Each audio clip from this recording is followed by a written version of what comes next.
किमान आपल्या अलिबाग सारख्या मेलेल्या हिंदूंच्या शहरात दरडोई 4 झांजे आलेले आहेत हे बघून जरा आनंद वाटला। फार कमी लोक जमा होतो आपण, ही दरवेळची शोकांतिका आहे आणि दरवेळेस घरी बसून चर्चा करायची आणि कुठल्या तरी सलीम अब्दुल त्याला दोष देत बसायचा। त्याला दोष देऊ नका।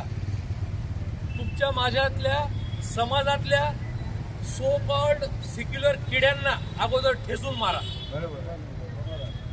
त्यांनी कोणीही न दिलेलं वकीलपत्र यांनी घेऊन ठेवलंय की सगळे मुसलमान असे नसतात, सगळं हे असं नसतं, हे असतं तसं असतं। त्यांना अगोदर विचारा की तुला हे वकीलपत्र कोणी दिलंय। याच्यातून बाहेर पडायचं असेल तर सगळ्यात पहिले आपल्यातले सेक्युलर किड्यांना पायाखाली घ्या, त्यांना ठासून मारा, त्यांच्यावर बहिष्कार घाला, त्यांच्यावर सामाजिक बहिष्कार घाला। कुठेही जाहीररित्या जर कोणी वकिली करत असेल तर त्याच्या थोबाडात मारा, त्याच्या तोंडात शेण घाला।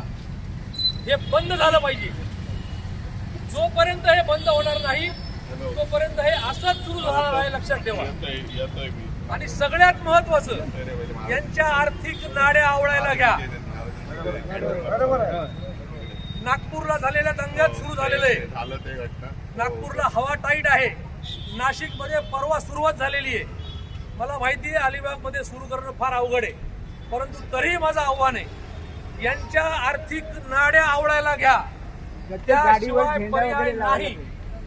प्रत्येक गाडीवर कळलं पाहिजे तुम्ही दिलेला 1 रुपया हा तुमच्या विरुद्ध वापरले जाणार आहे, लक्षात घ्या। तिथं कोणालाही हे नव्हतं विचारलं की तू आगरी आहेस का, कोळी आहेस का, माळी आहेस। त्याला कलमा पडायला लावला, त्यातही शंका नको म्हणून पॅन्टा खोलून बघितले आणि मग गोळ्या मारल्या। त्यांनी फक्त हिंदूंवर हमला केलाय। जरा लाज वाटू द्या। उद्यापासून खरेदी करताना किमान आर्थिक बहिष्कार तरी घाला। त्यांनी नावं विचारून गोळ्या मारल्या, नावं विचारून खरेदी करा। जोपर्यंत हे सुरू होणार नाही तोपर्यंत आपल्याला दर महिन्याला एकदा येऊन श्रद्धांजली व्हायचीच आहे, लक्षात ठेवा। याच्यातून बाहेर पडायचं असेल तर एकमेव उपाय आहे, सुरुवात आर्थिक बहिष्काराने करा। प्रत्येकाला तलवार घेऊन बाहेर निघायची गरज नाही। प्रत्येक कामाचे योग्य मार्ग असतात, ते मार्ग अपनावा। हे जाहीररित्या न सांगणारी गोष्ट आहे, परंतु सांगावी लागते। किमान जमलेल्यांनी शेजारी पाजारी जाऊन सांगा। 2 रुपये स्वस्त देतो म्हणून त्याच्याकडे जाऊ नका। आणि विक्रेत्यांनाही माझी नम्र विनंती आहे की जरा माणसं बघून विका। जर समोरचा 2 रुपये कमीने देऊ शकतो तर तू का नाही देऊ शकत, तेही बघा। दोन्हीकडनं बघा, त्यांच्या नाड्या आवळा आणि तरच हे कधीतरी बंद होईल। फक्त सकाळी मोदींना किंवा कुठल्याही पंतप्रधानाला किंवा गृहमंत्र्याला शिवाय देऊन नाही होणार आहे। हे धर्मयुद्ध आहे आणि धर्मयुद्ध धर्मातल्या प्रत्येक माणसाला लढावं लागणार आहे, लक्षात ठेवा।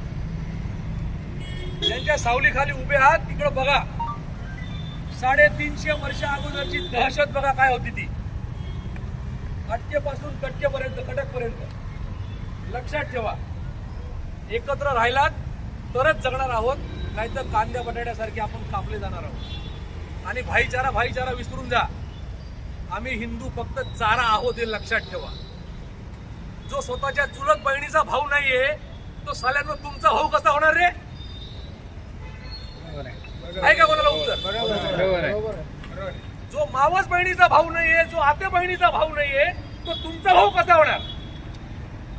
तर लक्षात ठेवा, एक तर चारा बनायला तयार राहा, नाही तर युद्धाची तयारी करा। आर्थिक बहिष्कार आजचं सगळ्यात चांगलं हत्यार आहे, ते अपनवा। कुठे ना कुठेतरी चांगला सूर्य उजाडेल। धन्यवाद।